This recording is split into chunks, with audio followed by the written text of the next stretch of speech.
everyone, welcome back to my channel. I'm Camilla and this is my August wrap-up. Let's start with some statistics. So I read 17 books in August, which was a lot, and which is why I'm going to try to be efficient with this video.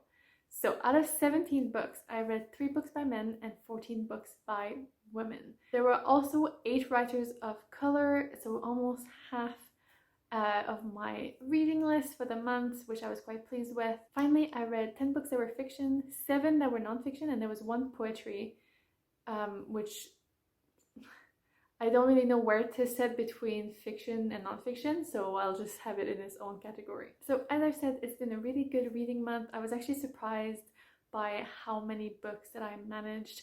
I was actually really struggling to read like early on in the month, and then I listened to loads of audiobooks and it kind of helped me. And at the end of the month, as I often do, I was like, I need to finish all these books. And I pushed myself and I read, and the temperature was beautiful here in Scotland. So I just, laid on the grass and just read in the afternoon. And it was just lovely and really helpful to get more reading done. Now we're going to go into reviews, but as there are 17 books, and I don't want this video to be like 40 minutes long, I'm going to try to be a bit more concise in terms of reviews. We'll see how that goes. So the first book that I read in August, and it feels like forever ago because it was on the 1st of August that I finished this book, it was All That Remains by Sue Black. So Black is a forensic anthropologist based here in Scotland, and this book is actually a bit like a split between memoir and I guess non-fiction about forensic anthropology and death, I think. I think it mixes a lot of these things because they're all interconnected. So she talks about basically how she got into this field, and her work at the medical school, and also just the way that she's developed that field because she's done a lot of research and she's created like new processes and stuff like that. And it is really, really fascinating. I listened to the audiobook narrated by Sue Black herself, which was great. And there were bits that there are chapters that I re-listened to and made my husband listen to. It was absolutely fascinating. And I think it's a big recommend from me. I guess in the same vein, the second book of August was Women Without Mercy by Camilla Lackberg. So Lackberg is the queen of Swedish noir, and I never read anything by her, and I found this book on my library app, and it kind of said that it was like crime fiction in the time of Me Too, and I was like, okay, that sounds like it could be an interesting feminist take, and she's a female writer, so I was like, okay, I'll try it. It was a very short, more like a novella almost, so that was a bit weird. The pace was really swift. There are 3 stories interconnected, and they're going they fly by basically. Chapters are maybe a page each, and things get resolved, and it's just everything happens really fast. There's almost no meat on the bone of this story, which I thought was a bit disappointing. I read a couple of reviews and people said the same stuff. So I think that just generally it seemed like she just wrote a quick book to get it out, and it could have been something much better probably if she'd put the time into it. And also I did want to mention that there is, I guess, some fat phobia in it that I thought was just misplaced. I will be trying another one of Lackberg's books. My parents are big fans and I'm sure they'll be able to recommend one, and we shall see if I prefer that. Then I read Red, White and Royal Blue by Casey McQuiston. So this is a booktube favorite, and when I saw it was available on my library app, I automatically requested it, and I think I had to wait a month for it because I think it's so popular. I really enjoyed it. It was really fun, and I don't know, I liked the take on it with the queer romance. It was extremely based in American politics, which if you're not American you may not care about, which I personally didn't. That kind of, I guess we all hear so much about it, and yeah, it doesn't interest me that much.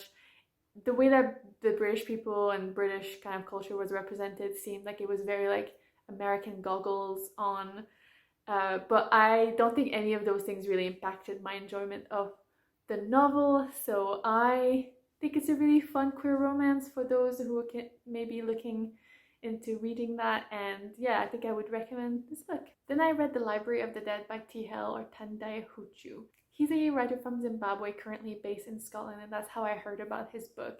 So it was on a list of kind of top books, like Scottish books coming out in 2021. I bought it because it's just so fun. It's basically a bit like of a mystical world where we follow the main character, this girl, who can talk to the dead. So I guess it's kind of like Ghost, but no one else. Like there's just some people that can see it, and there's some people with powers.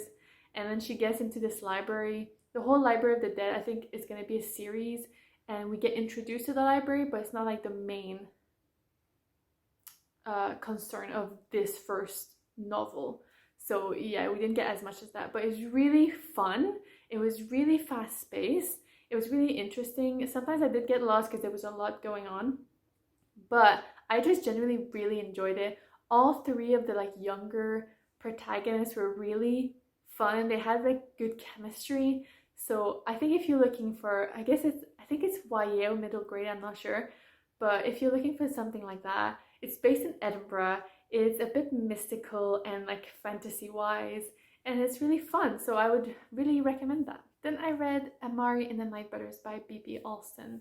And this, I guess, I've been seeing on BookTube, and I'd seen it recommended by Leo Bancroft. So I decided to just give it a chance because I did find it in my library app. And I listened to the audiobook, and it was very well performed, and it was really good.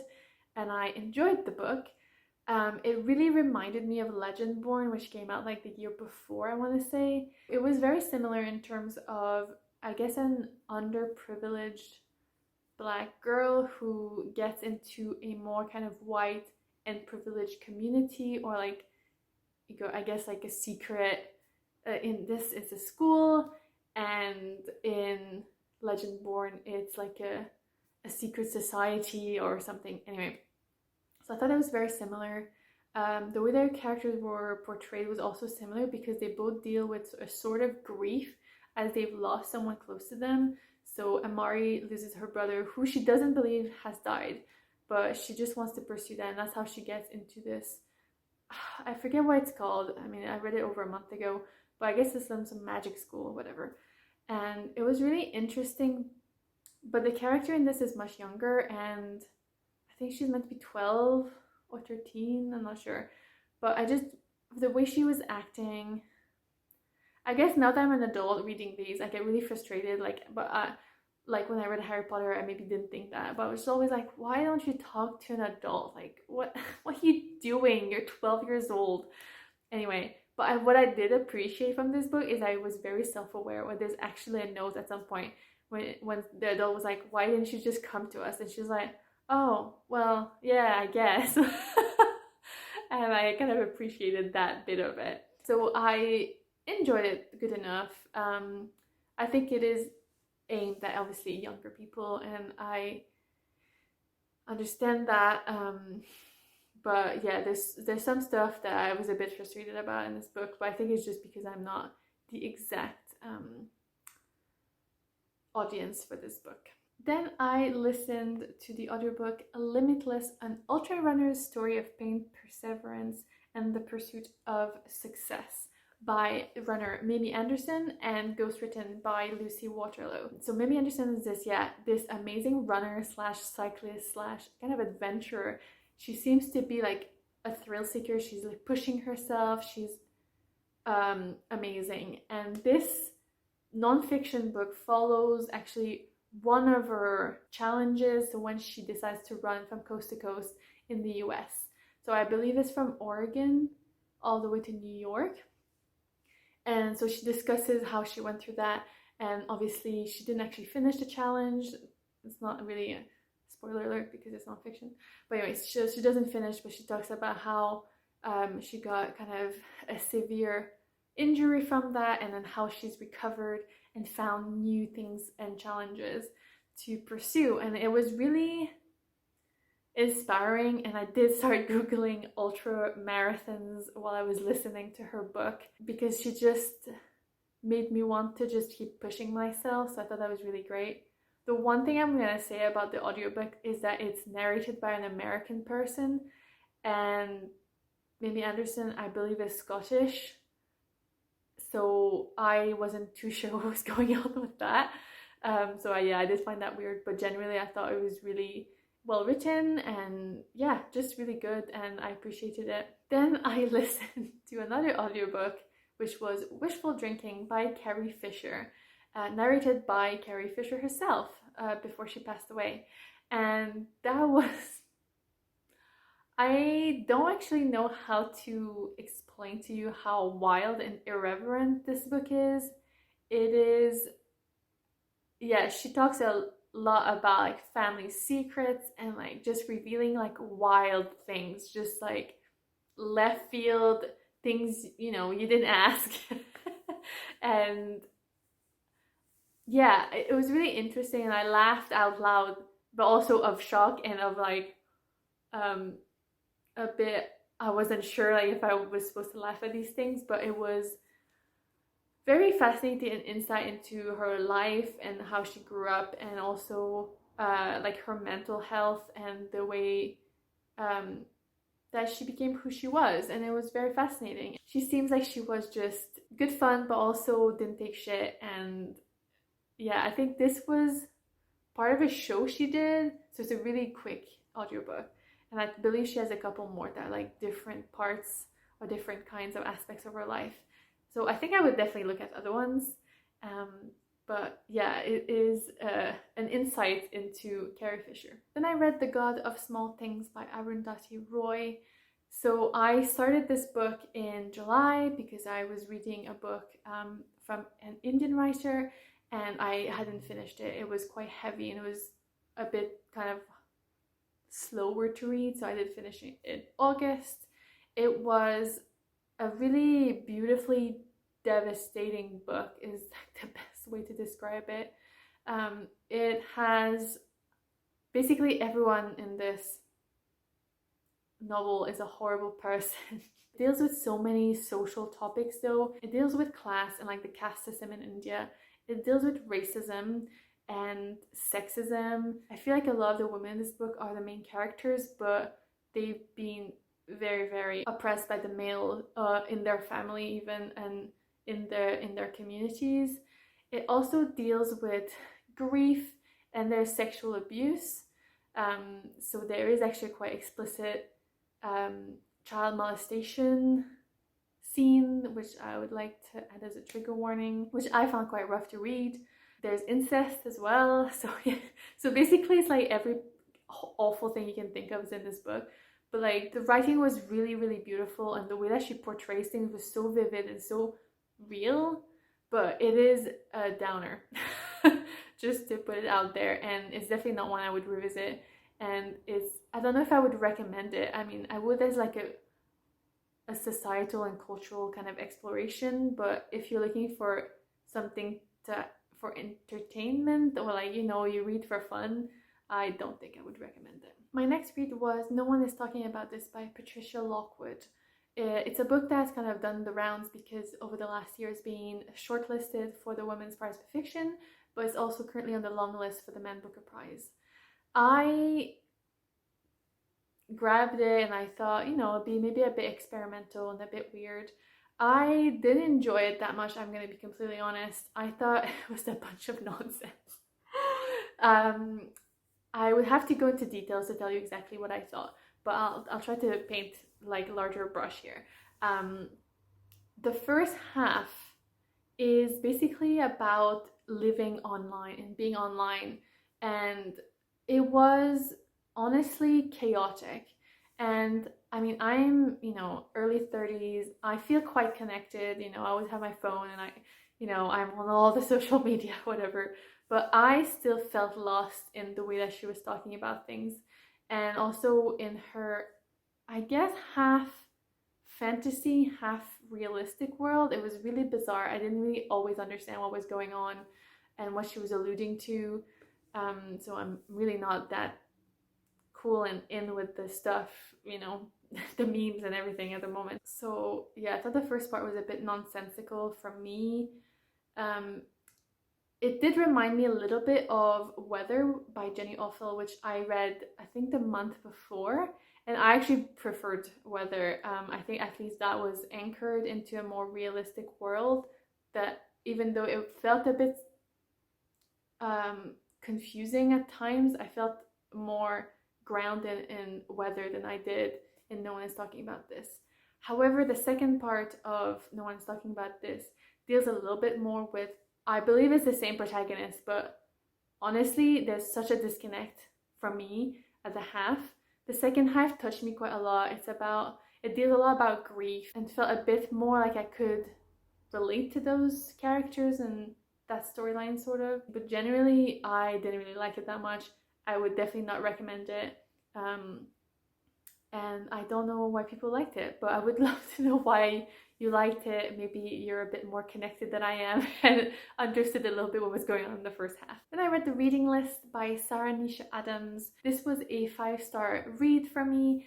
I have done a full review on it in a separate video in which I also bake a caterpillar cake. So I will be linking it up there and you can go and check it out if you want to get my full thoughts on The Reading List. But it's a big recommend from me. So I'm gonna skip ahead a little bit because I want to keep the best for last. So next, we'll go to the poetry collection that I read. So it was called No Map Could Show Them by Helen Mort, who I believe is a poet and writer from Yorkshire. So this poetry collection is technically supposed to be an ode to the women who dared to break new ground, and especially female hikers and walkers, and especially from like Victorian times, you know, like before it became more of like an accepted thing for women to do. And I thought that was very powerful. Like some of the poems were amazing and it was really good.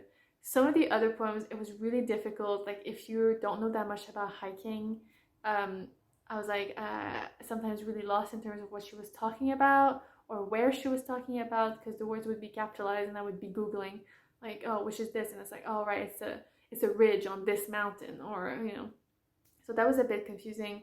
Also, I thought that this was based around women, but there were a couple that were about men and I was a bit confused about that. But anyway, generally it was a kind of a short poetry collection, some very powerful and beautiful stuff. If you like hiking, if you like reading, you may really enjoy this poetry collection. Then I finished Rewild Yourself by Simon Barnes, which is a non-fiction book about basically nature.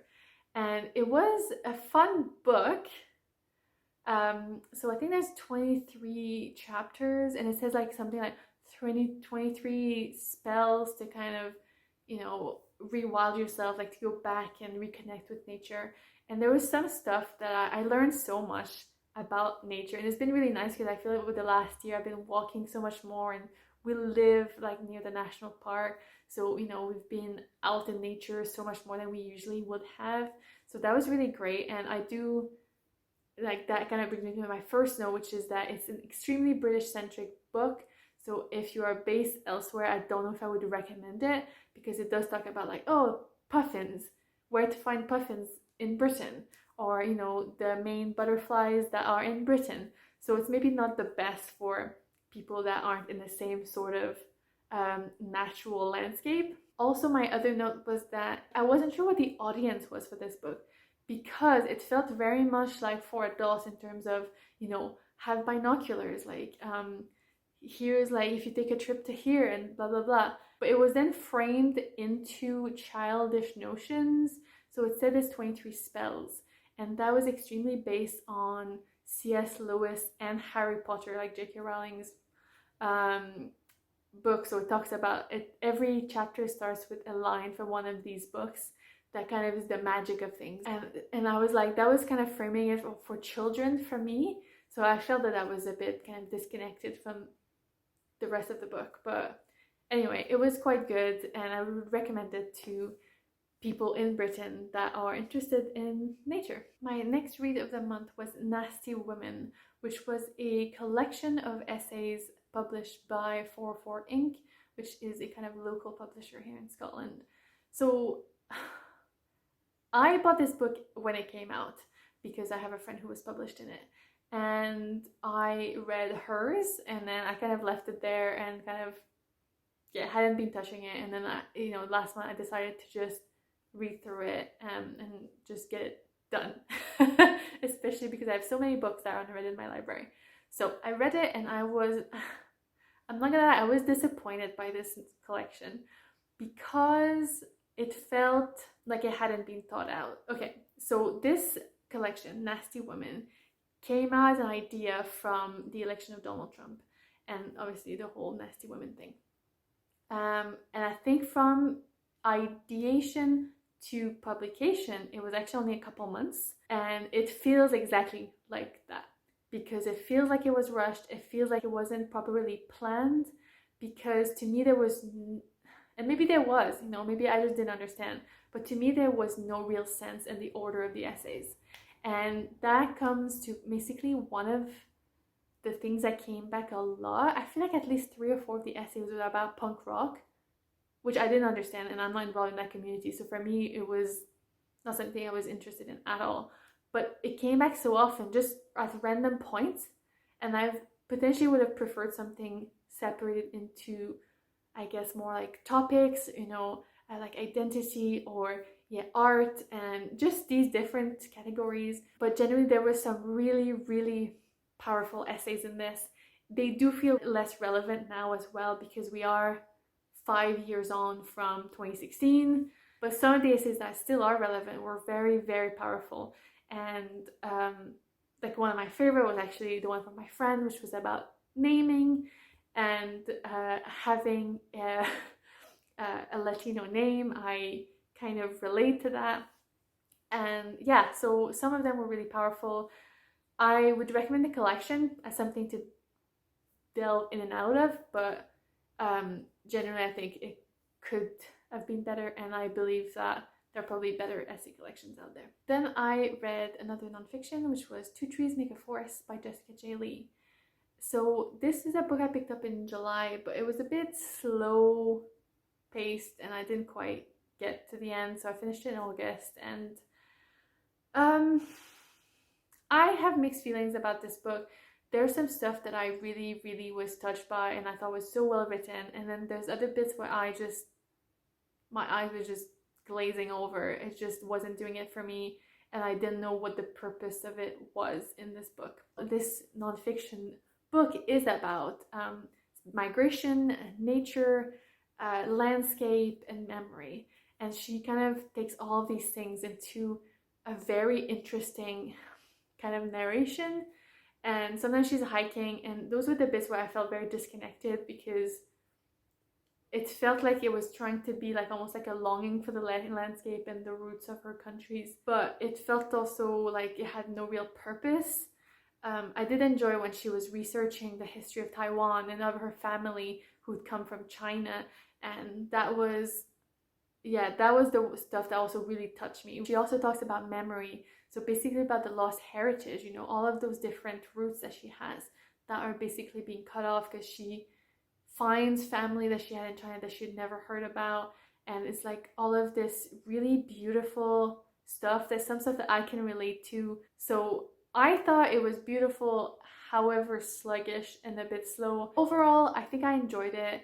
Some bits more than others. I would be interested in reading her other book, Turning, which is about, I believe, swimming in Germany or Berlin, something like that. But yeah, I would like to see more of her writing, and I'll see what else she publishes.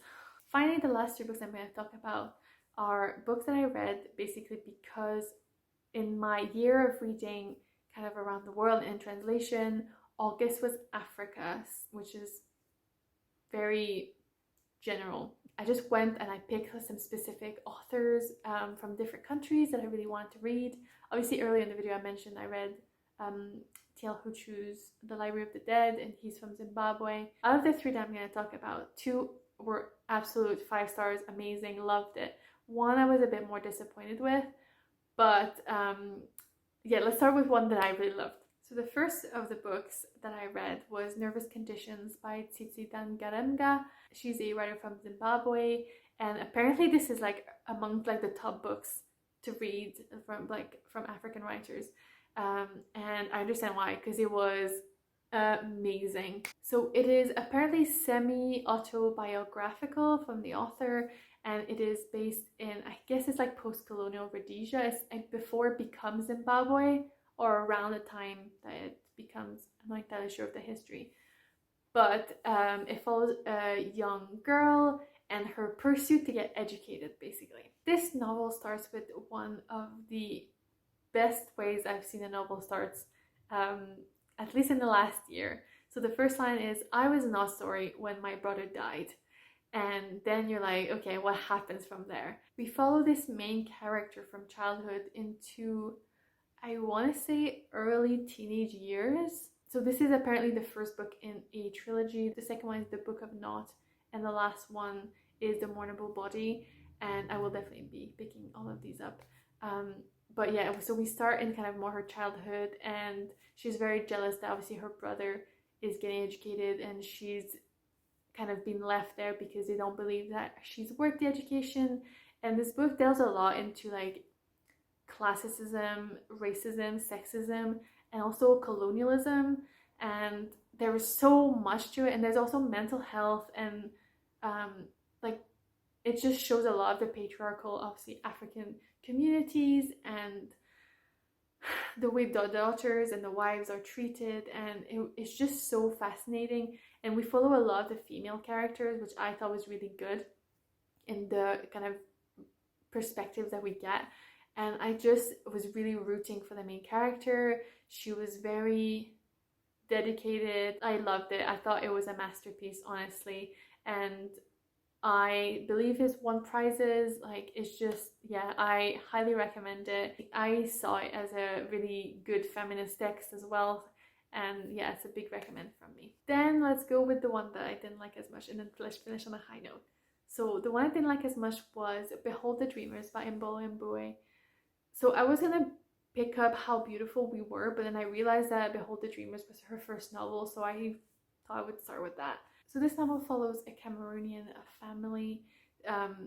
I guess the author is actually Cameroonian American, and basically she mixes both those things in this novel. So we get this man who moves his family to New York from Cameroon, and it's basically their life and trying to stay. So he comes on a visitor visa, overstays, and then tries to stay after that. His wife comes on a student visa, and they have a child. Then they have a child and a second one in America, and you follow him. Well, both of them actually work for a really rich family on Wall Street. It is set during the Lehman Brothers kind of economical crisis of 2008, I believe. And so there's a lot of it that is very heavy, and it's a harsh book. I had a lot of issues with it, and obviously with the characters, like all of the characters make extremely poor decisions. And I mean, sometimes, what else could they be doing? But at the same time, you're just kind of rooting for them, but then they just do despicable things. That said, it was a very interesting kind of character and situational exploration. And the way it ended, at first, I thought it was going to end really horribly because it felt like a very kind of realistic, kind of rooted novel. But the way it ended, it was quite hopeful, and I guess it kind of goes with the dreamer part. But it was a rough read. I still don't know how I feel about it, to be completely honest. I would definitely pick up something else by her, though. I feel like she did an amazing job in terms of writing and just establishing characters, and very like three-dimensional. Finally, the last book I'm going to talk about for August was The Girl with the Louding Voice by Daré. So, okay, I absolutely adored this book. It was so good, and I still remember, I forget her name, but a booktuber had talked about reading it, I believe last year, and she loved it. I was like, oh, okay, interesting, because I bought it last year and I started reading it, and the first chapter anyway, and I just couldn't get into it, and I was like, oh god, I don't really see what it's gonna be about. So I was a bit unsure, and she said it was amazing. I was like, really? Okay.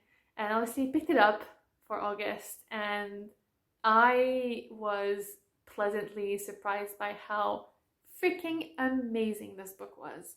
So we follow the main character, who's a girl. She's uneducated, and the book is written basically in the way that she speaks, which is a bit difficult to get into at the beginning, but once you're used to it, it's fine. She just wants to be educated. So it's a bit like a nervous condition, where we get her point of view, and it's very determined, and she is so resilient, and she just pushes through. Her father sells her into a marriage so that he can have money and food, and it's a horrible situation. And obviously that, because she's 13 or 14 years old, it leads her into, I mean, you can expect that, obviously that's child abuse and marital rape, so it's quite very difficult at the beginning, and then from there it just escalates really quickly. But then it leads her to work for a rich African woman in the capital of Nigeria. From there, you see her determination. She, is dusting, and then she'll pick up the books in the library and start reading and educating herself. And it's so beautiful when you see her evolution throughout the book, of how she gets to understand about where she's come from and the traditions that they used to have, the history of Nigeria, and just her place in the world, and in this society. And at some point she realizes that it was basically human trafficking that she was a victim of. And it's just amazing, and it ends on a good note. And obviously you don't know what happens after that, but it ends on a good note, and it's just so, it's so beautiful, and it's really hopeful. And I learned a lot about Nigeria as well. In the second half, almost every chapter starts with a fact about Nigeria, so that was really cool as well. And yeah, I gave it a 5-star. I would 100% recommend it, and I hope that you take the time to read this novel, because it was very, very good. So these were the 17 books that I read in August. Some huge highlights of my year so far, and some of it, less enthusiastic about, but generally a good reading month. I'm quite pleased. Let me know if you've read any of the books that I mentioned. Maybe you agree with me, maybe you disagree. I would love to know in the comments. Thanks so much for watching, and see you next week. Bye!